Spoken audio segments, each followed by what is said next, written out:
శ్రీ మహావిష్ణువు దశావతారంలో రెండవ అవతారం అయినటువంటి కూర్మనాథ అవతారం ఈరోజు శ్రీకూర్మ దేవాలయంలో కొలువుతీరింది. ఆ దేవాలయం దర్శించుకున్న భక్తులకు మాత్రం గర్భగుడిలో ఉన్నటువంటి శ్రీకూర్మనాథుడు మూల విరాట్తో పాటు అంగట్లోకి వస్తే అక్కడ నక్షత్ర తాబేళ్లు ప్రత్యక్ష దైవాలుగా చూసే అదృష్ట భాగ్యం కలుగుతుంది. కాకపోతే ఇటీవల ఆ ఆలయంలో ఆ నక్షత్ర తాబేళ్లు మృతి చెందిన విషయంలో జరిగిన ఘటన ఈరోజు మాత్రం ఆ నక్షత్ర తాబేళ్లు మాత్రం కనుమరుగే పరిణామాలు ఉన్నాయి. 13 ఏళ్ల క్రితం అనాథగా ఉన్నటువంటి ఆ నక్షత్ర తాబేళ్లను పర్యవేక్షించేందుకు గ్రీన్ మిర్సీస్ సంస్థ ప్రతినిధి ముందుకొచ్చారు. 13 ఏళ్ల ఆ నక్షత్ర తాబేళ్లకు ఆయనకు ఉన్నటువంటి ఆ అవినాభావ సంబంధం ఈరోజు తెగదెంపులు కావడంతో ఈరోజు 13 ఏళ్ళుగా పరిరక్షించుకుంటూ వరల్డ్ రికార్డు స్థాయిలో పిల్లలు ఉత్పత్తి చేసినటువంటి ఘనతను కోల్పోయినటువంటి ఈ పరిణామం ఆయన ఏ విధంగా మదనపాటు గురి చేస్తుందో ప్రశ్న ఆయన మాట్లాడి తెలుసు. చూస్తే కనుక 13 ఏళ్ళుగా కనీసం వాటికి ఆదరణ లేదు, అదేవిధంగా కనీసం ఆదరించిన నాదుడు లేడు. కానీ మీ రూపంలో వాటికి ఒక రికార్డు నెలకొల్పే ఒక అవకాశం కలిగింది. అవి కూడా సంత ఉత్పత్తికి తగినటువంటి ప్రదేశం. ఈరోజు వాటికి మీకున్నటువంటి అవినాభావ సంబంధం తెగదెంపులు కావడంతో మీ మదనపాటి ఇటీవలి శ్రీకూర్మంలో జరిగిన అవాంఛనీయ సంఘటనలు బాగా మనస్తాపానికి గురి చేశాయండి మాకు. ఎందుకంటే గత 13 ఏళ్ళ నుంచి కూడా నక్షత్ర తాబేళ్ల సంరక్షణని ఒక నిబద్ధతతో, ఒక యజ్ఞంలాగా, ఒక కమిట్మెంట్తో, ఒక కన్జర్వేషన్ దృక్పథంతో వాటిని సాకుతూ వచ్చాం. అయితే అక్కడ ఏంటంటే డెవలప్మెంట్ జరగకుండా కొన్ని అభివృద్ధి నిరోధక శక్తులు అక్కడ ఆ క్షేత్రంలో పనిచేయడం చాలా దురదృష్టకరమైన విషయం. అది కానీ వాళ్ళందరినీ అతిక్రమించి 13 ఏళ్ళుగా వరల్డ్ రికార్డు స్థాయిలో సంతానోత్పత్తి కలిగినటువంటి ఘనతను ఆర్జించినటువంటి మీ డెడికేషన్ ఈరోజు పూర్తిగా వాటి నుండి దూరం చేసేందుకు దోహదపడిందా? నిజమే, ఇది బాధాకరమైన విషయమైనా తప్పనిసరి పరిస్థితుల్లో మేము నిర్ణయం తీసుకున్నామండి. ఈ బాధ్యతల నుంచి వైదొలగాలని చెప్పి 13 సంవత్సరాలుగా సుదీర్ఘ కాలంలో ప్రతి సంవత్సరం కూడా ఏవో అవరోధాలు, ఆటంకాలు కల్పిస్తూనే ఉన్నారు అక్కడ కొంతమంది. అయినా సరే వాటిని అన్నింటినీ అధిగమించి ప్రపంచ రికార్డు సాధించాం. ఏది క్యాప్టివ్ బ్రీడింగ్లోని. తర్వాత వాటి సంరక్షణ కోసం ఒకప్పుడు వాటికి ఓపెన్గా ఉండేవి, కుక్కలు ఎత్తుకుపోయి వచ్చి వాటి సంరక్షణ ఉండేది కాదు, ఉండడానికి నీడ ఉండేది, గూడి ఉండేది కాదు, తినడానికి ఆహారం ఉండేది కాదు. అలాంటి పరిస్థితిని గమనించి మేము అక్కడ ఆందోళన చేసి హైకోర్టు దృష్టికి తీసుకెళ్ళి వాటికి ఒక ఆవాసం, వాటికి పకడ్బందీగా మేత, వైద్య సదుపాయం, నీరు ఇట్లాగా ఏర్పాటు చేయడానికి అవసరమైన అన్ని వనరుల్ని సమకూర్చుకొని వాటిని ఒక ప్రతిష్టాత్మకమైన పందారులో అక్కడ సంరక్షణ కేంద్రం నిర్వహణ బాధ్యతలు చేపట్టాం. అలాగే వరల్డ్ రికార్డ్ సాధించాం. అయితే ఇటీవల పరిణామాలు ఏంటంటే అసలు ఆ సంరక్షణ కేంద్రానికి సంబంధం లేదు, ఎక్కడో బయట జరిగిన ఇష్యూని తీసుకొచ్చి దాన్ని మసిపూసి మార్కెట్ చేసి సంరక్షణ కేంద్రం ప్రతిష్టని, ఆలయ ప్రతిష్టని దిగదార్చే ప్రయత్నాలు జరిగాయి. దాంతో మనస్తాపం చెంది మేము ఈ బాధ్యతల నుంచి వైద్యులుగా ఆ విషయాన్ని డిఎఫ్ఓకి చెప్పాం. ఈవో కూడా రాతమూలకంగా తెలియజేయడం జరిగింది. వాళ్ళైతే ఏంటంటే తిరిగి మీరే బాధ్యతలు చేయండి, నీకెవరు మీలాగా చేయలేరు అని మీ ఇంటికి వచ్చి కూడా బతిమలాడారు ఈవో గారు. అదేను అయినా సరే నాకు మనస్కరించలేదు. ఒకసారి బయటకు వచ్చాం కాబట్టి మీకు ఏదైనా అవసరమైన సలహా సూచనలు నేను ఇస్తాను, బయట నుంచి తప్పనిసరిగా మా సహకారం వాటికి ఉంటుంది. అయితే వాటి సంరక్షణ మాత్రం ఒక అసిధార వృతంలో చెయ్యండి, అందుకు అవసరమైన తోడ్పాటు అది సలహా సూచనలు ఇస్తామని చెప్పి వాళ్ళకి చెప్పడం జరిగింది. అయితే దురదృష్ట పరిణామం ఏంటంటే మేము తప్పకుండా ఒక వారం రోజుల్లోనే అక్కడ నుంచి కొన్ని తాబేళ్ళని తీసుకొని వెళ్ళిపోయారు అని తెలిసింది. తీసుకెళ్ళిపోవడం సమస్యకి పరిష్కారం కాదండి. ఆ తాబేళ్ల సంరక్షణని పకడ్బందీగా చేపట్టాలి. కానీ అరుదైనటువంటి జాతిని సంరక్షించేందుకు మీరు చేస్తున్న ప్రయత్నంలో భాగంగా జరిగిన ఘటన మిమ్మల్ని బాధించి అక్కడ వాటి సంరక్షణ విధులను తొలగారు.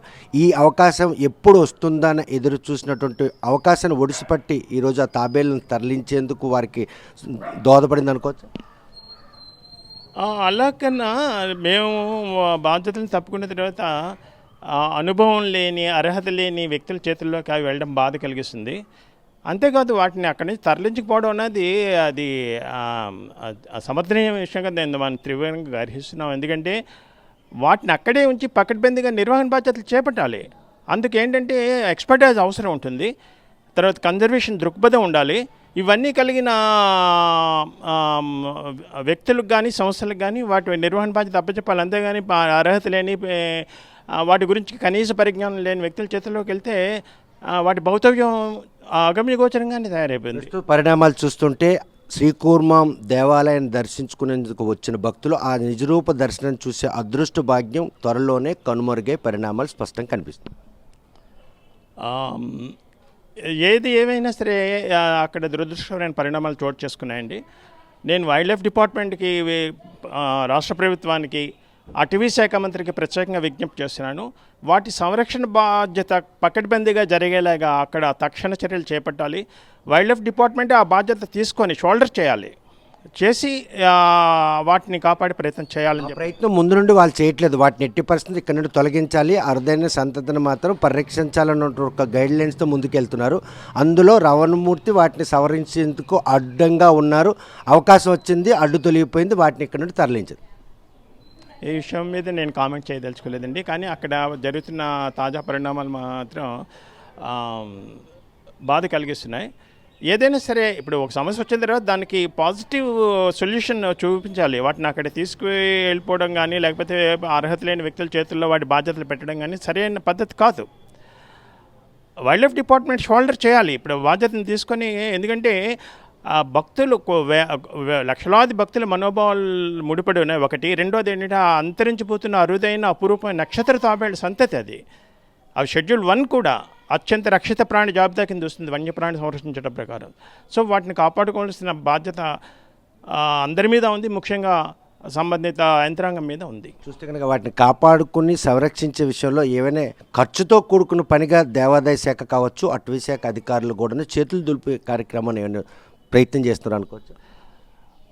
Where there is will there is వే అండి. మనసుంటే మార్గం ఉంటుంది. అది ఖర్చుతో కూడుకున్న వ్యవహారం కాదు. భక్తులకి ఏం లేదు, ఒక చిన్న విజ్ఞప్తి చేస్తే చాలు, వాళ్ళే ఆహారం తీసుకొచ్చి ఇస్తారు. ఇంతకుముందు గతంలో మేము అలా చేసి సక్సెస్ అయ్యాం ఆ ప్రయోగం. కానీ దాన్ని ఎందుకో అర్ధంతరంగా ఆఫ్ చేయించారు. నో అలా చేయడానికి వీలు లేదు, అది ఇదే అని చెప్పి. ఒకటి ఇప్పుడు ఖర్చుతో కూడుకున్నది ఏముందండి, తినేది ఏముంది, శాఖాహారులు.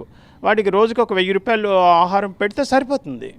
అంతేకాదు భక్తులకి నుంచి కలెక్ట్ చేస్తున్నారు, అది కూడా కరెక్ట్ కాదు. ఎందుకంటే వన్యప్రాణులను చూపించి కలెక్ట్ చేయడం అన్నది చట్టవిరుద్ధ కార్యక్రమం వన్యప్రాణులు సంరక్షించడంలో క్లియర్గా ఉంది. అయితే ఒకటి ఇప్పుడు భక్తులను కూడా అందులో భాగస్వామ్యం చేయడంలో తప్పే ఉంటుంది. సో ఇది ఖచ్చితంగా కూడుకున్నది కాదు, బాధ్యతతో కూడుకున్న వ్యవహారం ఇది. ఆ బాధ్యత తీసుకోవాలి. సరైన మాత్రం నక్షత్ర తాబేళ్ళు గూడు చెదిరి ఈరోజు అడవి బాట పట్టే పరిస్థితి సుస్పష్టంగా కనిపిస్తుంది. ఒకవేళ వాటిని పరీక్షించాలని చెప్పి రవణమూర్తిని కనుక ప్రాధాయపడితే మళ్ళీ వాటి సంరక్షణ కోసం మనసు మార్చుకుంటారు. ఒకటండి ఇప్పుడు వాటిని అక్కడ నుంచి తరలించే ప్రయత్నాలు చేస్తే మాత్రం నేను లోకల్లో లీడర్స్ ఉన్నారు, రామ్మోహన్ నాయుడు గారు కానీ కేంద్ర మంత్రి, అలాగే స్థానిక ఎమ్మెల్యే, వీళ్ళందరూ కూడా కన్జర్వేషన్ వాల్యూస్ తెలిసిన వ్యక్తులు. వాళ్ళందరినీ కూడగట్టుకుని మేము తప్పకుండా ప్రతిఘటిస్తాం. అవసరమైతే తప్పనిసరి మీరు మళ్ళీ షోల్డర్ చేయడానికి కూడా మేము సిద్ధంగా ఉన్నాం. కనుక వాటి సంఖ్య గణనీయంగా పార్కులో తగ్గడానికి తాబేలు పార్కులో దొంగలు పడ్డారా, లేకపోతే ఎవరైనా వాటిని ఎత్తుకెళ్లారు? ఒకవైపు తాబేలుని గుట్టుచప్పుడు కాకుండా కాల్చివేసిన ఘటన మర్చిపోకముందే తాబేలు మాయం, ఏ విధంగా తీసుకోండి? ఈ విషయంలో నేను కామెంట్ చేయదలుచుకోలేదండి. ఎందుకంటే మేము ఎప్పుడైతే బాధ్యతల నుంచి తప్పుకున్నామో ఒక 15 రోజుల కిందట, అప్పుడు మేము క్లియర్గా ఏ తాబేలు ఎంత పొడవు ఉంది, ఎంత వెడల్పు ఉంది, ఎన్నున్నాయి, వాటి తాలూకా లెంగ్త్, బ్రెడ్త్, పొడవు వెడల్పుతో సహా సైజులతో సహా ఎన్యూమరేట్ చేసి 302 తాబేళ్ళు ఉన్నాయని చెప్పి మేము మా సీలేసి ఫారెస్ట్ డిపార్ట్మెంట్కి, ఎండోమెంట్ డిపార్ట్మెంట్కి అందజేయడం జరిగింది. అవి అందులో ఉన్నాయా మాయమైపోయా అన్నది మనం ఒకసారి చాలా సులువు, మనం ఆ రికార్డు ఒకసారి చెక్ చేస్తే సరిపోతుంది. అయినా తీసుకెళ్ళడం అన్నది మాత్రం కరెక్ట్ కాదు. చూస్తే కనుక ప్రస్తుతం శ్రీకూర్మం దేవాలయం అంగట్లో ఉన్నట్టు నక్షత్ర తాబేలను సంరక్షించేందుకు 13 ఏళ్ల క్రితం ముందుకు వచ్చినటువంటి రవణమూర్తి మాత్రం ఈరోజు ఆ తాబేళ్ళు గుట్టు చప్పుడు కాకుండా మృతి చెందిన ఆ కళేబరాలను దగ్ధం చేసిన ఘటన తనను తీవ్రంగా బాధించి 13 ఏళ్ళ వాటికి తనకు ఉన్నటువంటి ఆ బంధం ఈరోజు తెగిపోవడంతో మాత్రం చాలా బాధగా ఉంది. వన్యప్రాణి సంరక్షణ చట్టంలో షెడ్యూల్ 1గా ఉన్నటువంటి ఈ నక్షత్ర తాబేలను సంరక్షించేందుకు తాను చేసిన ప్రయత్నం మాత్రం బూడిదలో పోసిన పన్నీర్ అయిందని చెప్పి ఆవేదన పడుతున్నారు. కాకపోతే ఆ తాబేలు పార్కులో తాను ఇచ్చినటువంటి 302 సంఖ్య ఏదైతే ఉందో అవి మాత్రం ఒక 100 వరకు కూడా తగ్గి ఉన్నాయన్నట్టు ఆయనకు సమాచారం రానుంది. ఈ విషయం కనుక రుజువైతే మాత్రం ఎట్టి పరిస్థితుల్లో ఆ తాబేలును పరిరక్షించేందుకు తాను మాత్రం కేంద్ర మంత్రి అదేవిధంగా స్థానిక ఎమ్మెల్యే సహకారంతో ఆ తాబేలును పరిరక్షించేందుకు తాను మాత్రం ముందుకొస్తాను. ఈ విషయంలో మాత్రం సంబంధిత శాఖ అధికారులు ఆ అరుదైనటువంటి నక్షత్ర తాబేలును పరిరక్షించేందుకు మాత్రం ఎట్టి పరిస్థితుల్లో కూడాను చర్యలు చేపట్టాలి. భక్తుల మనోభావాలకు అనుగుణంగా ఆ దేవాలయ అధికారులు కానీ అదేవిధంగా వాటిని సంరక్షించేందుకు మాత్రం భక్తులను భాగస్వామ్యం చేసినట్టయితే ఏ దేవాలయంలోనూ లేనటువంటి ఆ అరుదైన అద్భుత దృశ్యం చూసేందుకు వచ్చిన భక్తులకు మాత్రం నక్షత్ర తాబేలు అందుబాటులో ఉంటే అనడంలో ఎటువంటి అతిశయక్తి లేదని ఆయన మాత్రం స్పష్టం చేస్తున్నారు. మరి ఈ విషయంలో ఆ నక్షత్ర తాబేలను సంరక్షించేందుకు పెద్ద ఖర్చు లేకపోయినా కూడా వాటిని సంరక్షించడం కంటే తరలించేందుకు ఉత్సుకత చూపిస్తున్న అధికారులు మనసు మార్చుకుంటారా, ఆ నక్షత్ర తాబేల్ని ఆ అంగట్లోనే సంరక్షిస్తారా లేరా అన్న విషయం వేచి చూడాల్సిందే. వీడియో జర్నలిస్ట్ రామకృష్ణతో Satyam, RTV Srikakulam. For latest updates on India Pakistan, download RTV Live app